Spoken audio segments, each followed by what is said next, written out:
Eh bien, bonjour tout le monde. On se retrouve aujourd'hui pour un exercice corrigé de mathématiques financières. On va parler d'emprunt, d'amortissement, d'annuité constante, etc. Donc, comme d'habitude, vous avez l'énoncé de l'exercice en description, juste en dessous de la vidéo. Vous cliquez sur le lien et vous tombez sur l'énoncé. N'hésitez pas à mettre sur pause si vous voulez d'abord le faire par vous-même ou si vous voulez d'abord vous imprégner tranquillement de l'exercice. Bien, alors, qu'est-ce qu'on nous dit? Bon, c'est un petit exercice, mais il va nous permettre de... Vous allez voir, il est un petit peu subtil parce que il est fait d'équations, donc d'inconnus, donc de réflexions, de formules. Bon, il est sympa. Alors, on nous dit qu'un commerçant contracte un emprunt remboursable par annuité constante. Alors déjà, ça, j'ai envie de dire, c'est l'information de l'énoncé. C'est que nous travaillons en annuité constante.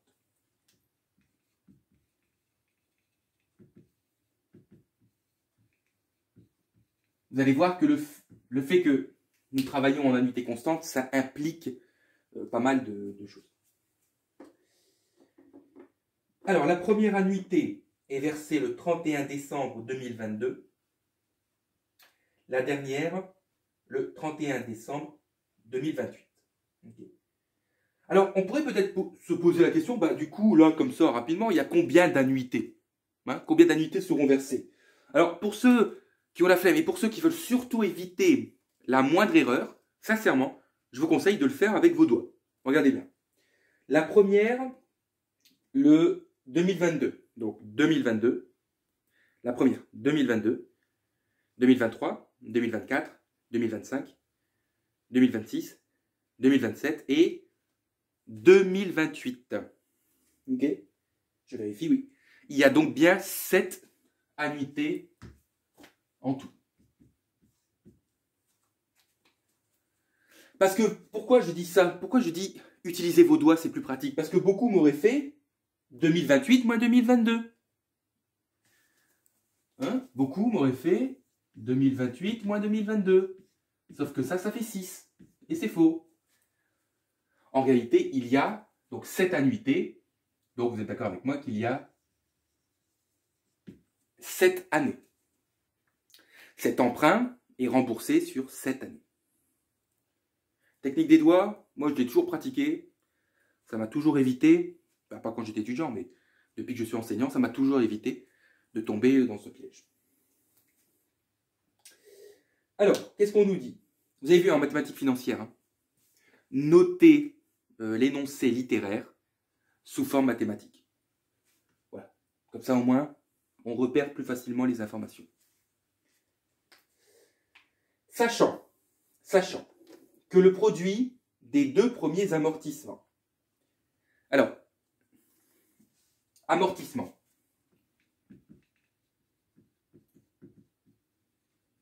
Amortissement, je vous rappelle que c'est la part de l'emprunt qui est remboursée.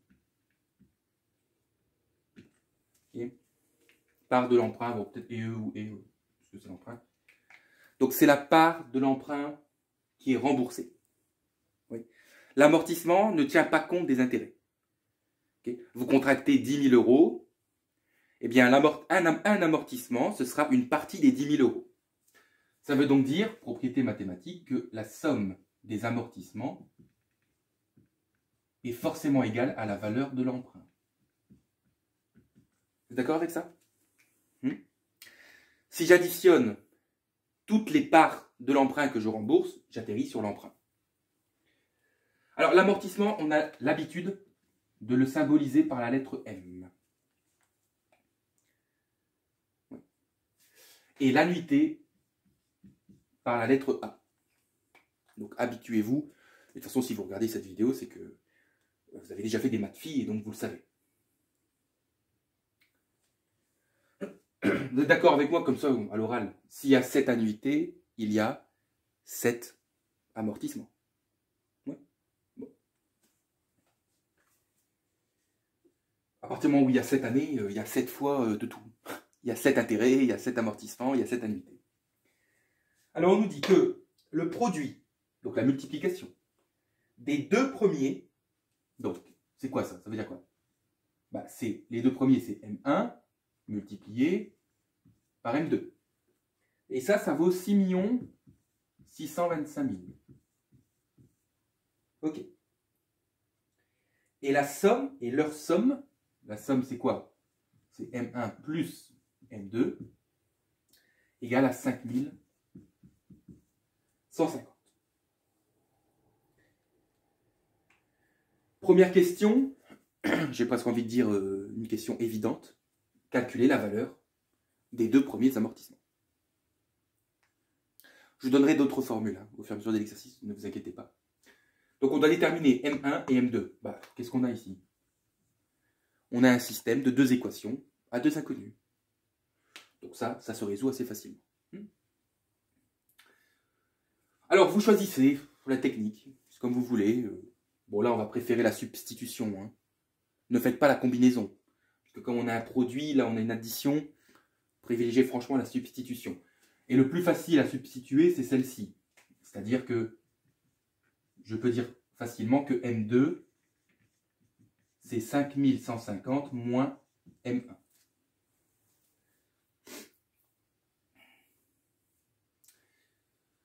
Donc comme M2 égale 5150 moins M1, je vais pouvoir remplacer dans la première. Donc on aura M1 multiplié par 5150 moins M1.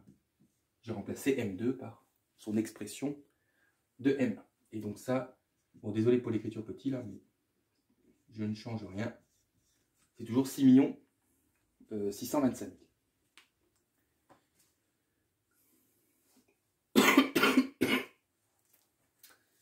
Alors la deuxième, je la garde de côté. Pour le moment, elle ne m'intéresse plus. Je vais m'intéresser à la première. Et la première, je vais la développer. Donc M1 multiplié par 5150, ça fait 5150 M1.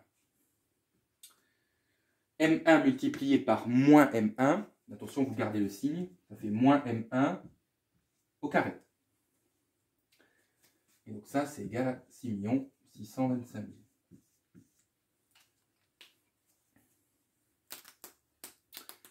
Je pense que vous aurez tous reconnu un polynôme du second degré ici. On a du carré, imaginez-vous que M1 c'est X. Puisque M1 c'est une inconnue, bah voilà, imaginez-vous que c'est X. Donc on a du X carré, du X, on a un réel. Bon, le réel, on va le faire passer de l'autre côté. Donc on aura 5150 M1 moins M1 au carré moins 6 625 000 égale 0. Et donc, j'ai bien un polynôme à résoudre. Donc delta et tout le tralala. Alors, je vais changer de couleur pour le distinguer. Donc delta, le discriminant, b carré, donc 5150 au carré, moins 4, fois a. A, c'est la constante qui est collée au M1 carré. A vaut moins 1. N'oubliez pas de prendre les signes. Et C vaut moins 6 625 000. Vous tapez tout ça sur la calculatrice et vous tombez sur 22 500. Donc le discriminant est positif. Il admet deux. Donc, il admet deux, oui. Il admet donc deux solutions.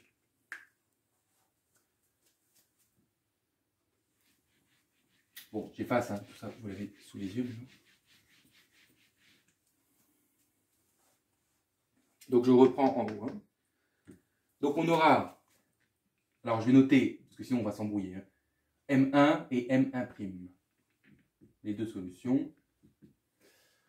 Alors, moins B, moins 5150, moins racine de delta, moins racine de 22 500, le tout sur 2A, attention, 2 fois moins 1, ça fait moins 2. Pour les maths filles, je vous conseille les calculatrices collège, elles sont plus pratiques. Vous tapez tout ça. Alors moi j'ai pas fait le... alors attendez. Donc on aura la plus forte valeur. Ok. Donc on aura 2650.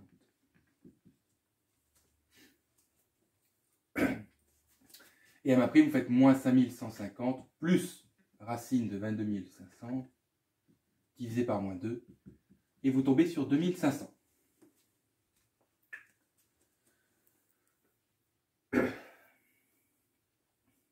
Bon, je sais ce que vous dites. Parce que M1 est forcément unique. Il ne peut pas prendre deux valeurs à la fois. Donc il va falloir choisir. Mais je ne peux pas choisir tant que je n'ai pas trouvé M2. Vous allez voir pourquoi. Donc pour le moment, recopiez tranquillement. N'hésitez pas à mettre sur pause pour recopier.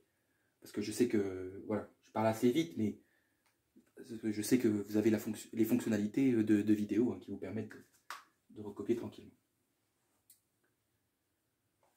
Alors, je vais déterminer M2. Je vais déterminer M2. Donc, à partir de M1, je vous rappelle que dans le système d'équations, nous avions dit que M2 était égal à 5150 moins M1.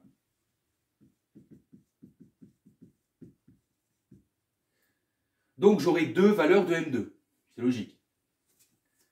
Donc, j'aurai ici, donc je le mets là, M2 égale donc 5150 moins 2650, ça fait 2500. Et ici, M2 vaudra 2650. Et maintenant, je dois choisir le couple. Alors attention, vous ne pouvez pas croiser. Vous ne pouvez pas dire, bah, je prends M1 et puis M1 2650 et M2 2650. Non, non. Vous choisissez soit le premier, soit le deuxième. Eh bien, je vous rappelle que depuis le début, nous travaillons, et ça c'est une propriété fondamentale, c'est pour ça que j'ai note en rouge, nous travaillons en annuité constante. Eh bien, retenez une chose, c'est qu'en annuité constante, les amortissements progressent de manière géométrique.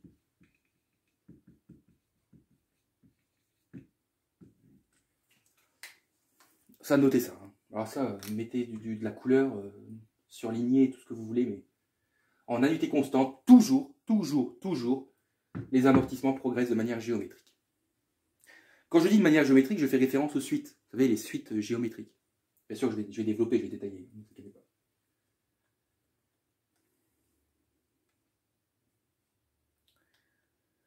Que nous disent les suites géométriques? Bah, vous connaissez normalement depuis la terminale, vous savez qu'une suite géométrique, donc si UN, donc si UN est géométrique, je peux écrire que UN plus 1, c'est la raison multipliée par UN. C'est-à-dire que pour obtenir le terme suivant, je prends le précédent et je multiplie la raison. Et il y a une autre implication, c'est que si c'est géométrique, on peut dire que UN, c'est U0, alors je suppose que le premier terme c'est U0, multiplié par la raison à la puissance n.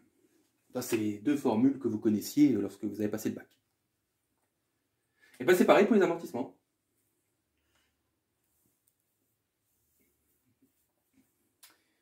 C'est-à-dire que les amortissements progressent de manière géométrique. On va pouvoir dire en fait que les amortissements sont tout simplement une suite qu'on va appeler Mn. Vous pouvez l'appeler UN si vous voulez, mais on garde la lettre, l'initiale, la majuscule M. Okay, donc c'est une suite Mn qui est géométrique, donc elle respecte ses propriétés. La question, c'est quelle est la valeur de la raison? Eh bien, la raison, c'est tout simplement 1 plus le taux d'intérêt, 1 plus I. Ok. J'avais déjà dit dans une autre vidéo, mais là je le répète pour ceux qui n'auraient pas regardé cette vidéo. La raison, c'est 1 plus I. Donc, je peux noter deux propriétés en fonction de l'ici. Qu'est-ce que je peux dire? Bah, je peux dire que Mn plus 1 est égal à 1 plus I multiplié par Mn. Donc, l'amortissement suivant, c'est l'amortissement précédent multiplié par 1 plus I. Autrement dit, ce qu'on appelle le 1 plus I, c'est le coefficient multiplicateur du taux d'intérêt. Et si je mets sous sa forme générale, je peux dire que Mn égale. Alors, ici, on va avoir un petit malentendu.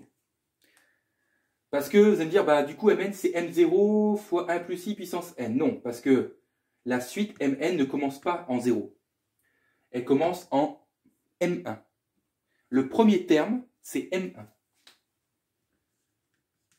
Et donc Q, c'est 1 plus I. Et donc, eh bien, le fait que je saute un rang, attention, ça, normalement, vous avez dû aussi l'apprendre en terminale, je retire une puissance. Donc, j'écrirai puissance N-1.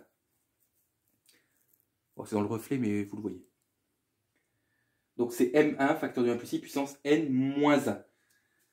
Si ma suite avait commencé à M2, ça aurait été N-2. M3, N-3. Je pense que vous avez compris la logique. Bon, alors ça répond toujours pas à la question. Enfin si, ça répond à la question, mais j'ai déjà anticipé un peu la question suivante. Alors on choisit lequel couple? 2500, 2650 ou 2650, 2500? Ben, il est évident que si les amortissements progressent de manière géométrique, il est clair que M2 est forcément plus grand que M1. Puisque à M1, j'ajoute quelque chose pour obtenir M2. Ah oui, 1 plus I est plus grand que 1. Donc les amortissements suivants seront toujours supérieurs aux précédents. Donc bah là, c'est clair, je choisirai celle-ci. La première étant le contraire.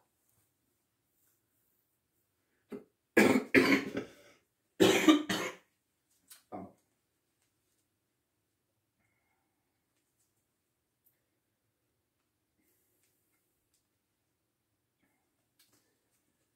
Bien. Bien, bien. Ça va? Donc, on va effacer, je vais effacer, plutôt, et je vais renoter uniquement en haut les informations importantes pour aussi la suite de l'exercice. On va résumer tout ça. Ah, mettez sur pause, hein, pour ceux qui... Hein.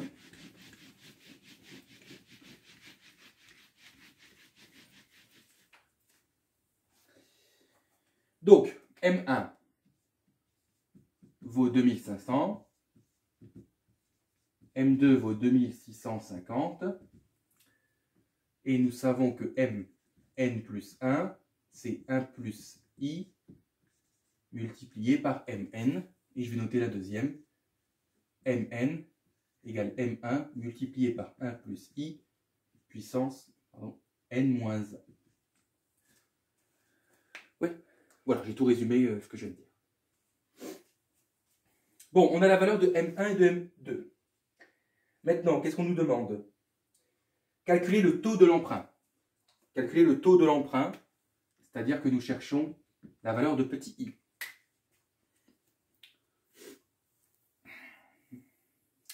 Bon, écoutez, il ne faut pas tergiverser, il ne faut pas compliquer les choses, il ne faut pas compliquer ce qui n'est pas compliqué. Nous savons que le terme suivant est obtenu en faisant 1 plus i multiplié par le terme précédent. Je connais M1 et M2. Je pourrais donc poser M2 est égal à 1 plus i multiplié par M1. Donc, 2650 est égal à 1 plus i multiplié par 2500. Bon, je pense que ce n'est pas très compliqué à résoudre ça. Le 2500, je passe au dénominateur. De l'autre côté, il nous reste 1 plus i à droite. Et donc, i est égal à 2650 sur 2500 moins 1.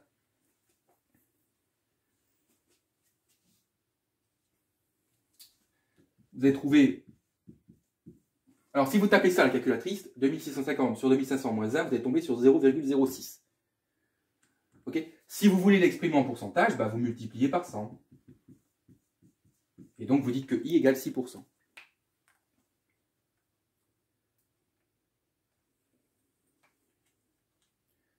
Ça va, on utilise les formules. Hein.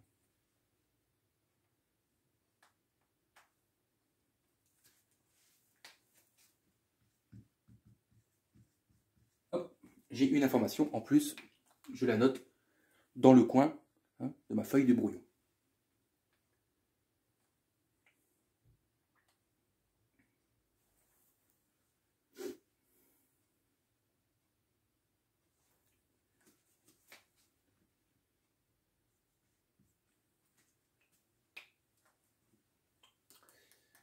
Bien, mettez sur pause. Alors, question suivante. On nous demande le montant de l'emprunt. Le montant de l'emprunt, on va noter grand E, E majuscule. Alors, vous devez certainement vous souvenir que tout à l'heure, lorsqu'on parlait des amortissements, qu'est-ce qu'on avait dit? On avait dit que la somme des amortissements était égale à l'emprunt. Donc, la somme, je note comme ça, hein, des MN, pardon, est égale à E. Okay. N, bien sûr, variant de 1 à 7, puisque je vous rappelle qu'il y a 7 amortissements. Voilà la formule officielle, hein, si vous voulez l'officialiser. C'est quoi la somme des amortissements?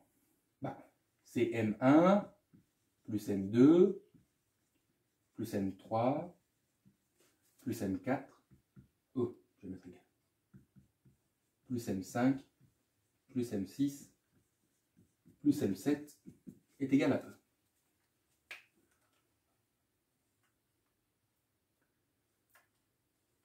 Alors, il y a deux écoles, il y a deux techniques. Vous connaissez M1 et M2. En utilisant la première formule, si vous faites M2 multiplié par 1 plus I, vous allez obtenir M3. Vous faites la même chose, M4, M5, M6, M7, et vous obtenez la valeur de l'emprunt. Okay. C'est la technique la plus rapide. Hein. Mais on va un petit peu réfléchir, et puis pour s'entraîner au développement mathématique, on va opter pour la seconde option, c'est-à-dire l'option un peu plus technique. Mais sinon, elle est valable. Hein. C'est juste qu'elle n'est pas forcément toujours valable. Par contre, celle que je vais vous donner, la technique, là, elle est toujours valable. Parce que, pourquoi? Parce que là, on connaît M1, M2, on connaît le taux d'intérêt, etc. Donc, tout s'enchaîne. Mais vous avez peut-être des exercices où ce ne sera pas le cas. Donc, bon, connaissez les deux techniques, les deux options, et puis voilà. Vous avez compris, hein, la première? M3, je l'obtiens à partir de M2, M4 à partir de M3, etc. Mais je peux aussi utiliser la deuxième. Pourquoi? Bon, M1, on le laisse tranquille. M2, on a dit que c'était M1 facteur de 1 plus I. Oui. M3, c'est quoi? Si je l'exprime en fonction de M1. Vous voyez, la seconde option, c'est de tout exprimer en fonction de M1. M3, c'est, j'applique la deuxième, hein, M1 facteur de 1 plus I à la puissance 3 moins 1, ça fait 2. M4, c'est M1 facteur de 1 plus I au cube. M5, c'est M1 facteur de 1 plus I puissance 4. M1 facteur de 1 plus I puissance 5. Et M1 facteur de 1 plus I puissance 6. Okay, et ça, je le mets ici, hein, le tout doit être égal à E. Oui, voilà, j'utilise la deuxième formule. Et du coup, je peux tout factoriser, M1, M1, M1, M1, M1, M1, donc je factorise par M1. Donc M1 facteur de, alors attention, ici il ne reste pas 0, il reste 1. Plus, ensuite il ne restera que les 1 plus I. Donc 1 plus I, 1 plus I au carré, 1 plus I au cube, etc. Jusque 1 plus I puissance 6. Vous connaissez M1, vous connaissez le taux d'intérêt. Eh bien, vous remplacez donc 2500, facteur de 1 plus I, ça va faire 1,06, plus 1,06 au carré, plus 1,06 au cube, plus 1,06 puissance 6. Et vous tapez tout ça sur la calculatrice. N'oubliez pas le 4 et 5, là, hein, les petits points. Ok. Bon, je vous dis, elle est un peu plus technique. Voilà. Quoique, je pense même pas qu'elle est moins rapide. Parce que le temps que vous calculez M3 à partir de M2, M4 à partir de M3, M5 à partir de M4, M6 à partir de M5 et M7 à partir de M6, quelqu'un qui est bon, enfin, quelqu'un qui pour lui, ça, ce genre de développement de factorisation mathématique ne lui pose pas de problème, bah, il passera, même pas, peut-être moins de temps, parce que c'est tellement évident. C'est pour ça que je dis, ceux qui ont du mal avec les factorisations, etc., utilisez la première méthode. Et donc, faites-le hein, pour vérifier. Vous allez obtenir 20 984,59 euros, bien évidemment. D'ailleurs, je vous conseille de faire les deux méthodes pour vérifier qu'on retombe bien sur la même valeur. Ce que je veux dire, c'est qu'imaginez que vous êtes à un examen, vous avez fini l'examen de maths phi, il vous reste une demi-heure. Bah, pour vérifier vos résultats, bah, voyez, vous faites la deuxième, vous faites l'option que vous n'avez pas faite, que vous n'avez pas choisie, pour vérifier votre résultat. Parce que si les deux concordent, bon, vous pouvez être sûr à 95% que votre résultat est bon. Ça va ça? Ouais. C'est pas compliqué.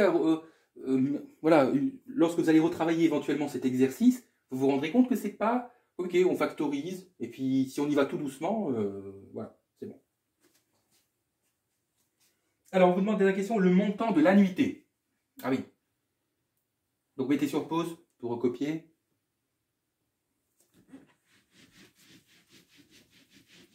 Alors, le montant de l'annuité. Pourquoi on ne vous dit pas le montant des annuités? Parce qu'il y en a plusieurs, il y en a 7. Bah oui, mais c'est une annuité constante. Hein?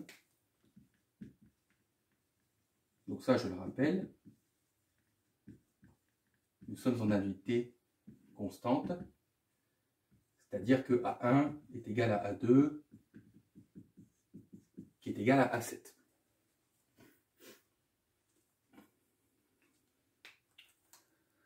Alors je sais que certains, peut-être en voyant cette vidéo, se disent « Ah ouais, moi je sais pas, je m'en fous, je connais la formule de l'annuité constante.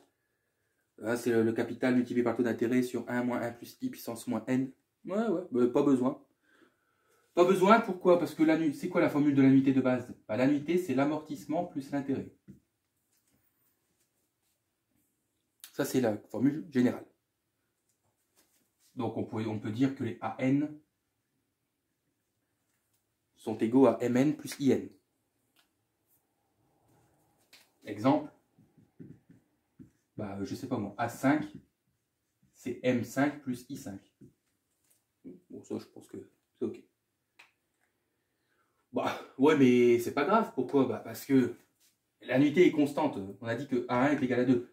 Si je réussis à trouver la valeur de A1, bah, j'aurais réussi à trouver la valeur de l'annuité.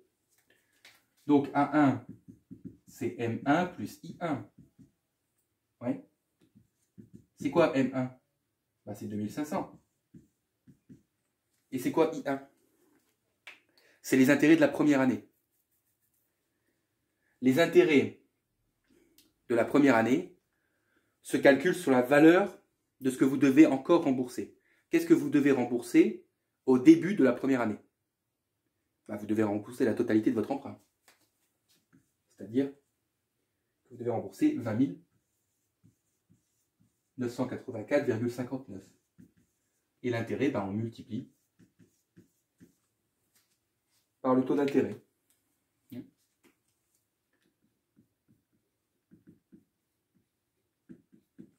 IN, c'est KN multiplié par I. KN étant le capital à rembourser. Enfin, le capital, attendez, je vais dire autrement. Donc KN, c'est le capital restant à rembourser au début de la période. Donc c'est le capital qui reste à rembourser au début de la période. Au début de la première année, bah, j'ai encore la totalité de l'emprunt à rembourser. Et je multiplie par taux d'intérêt. Et donc, vous calculez ça et vous allez obtenir 3759,08 euros. Bien évidemment. Yes.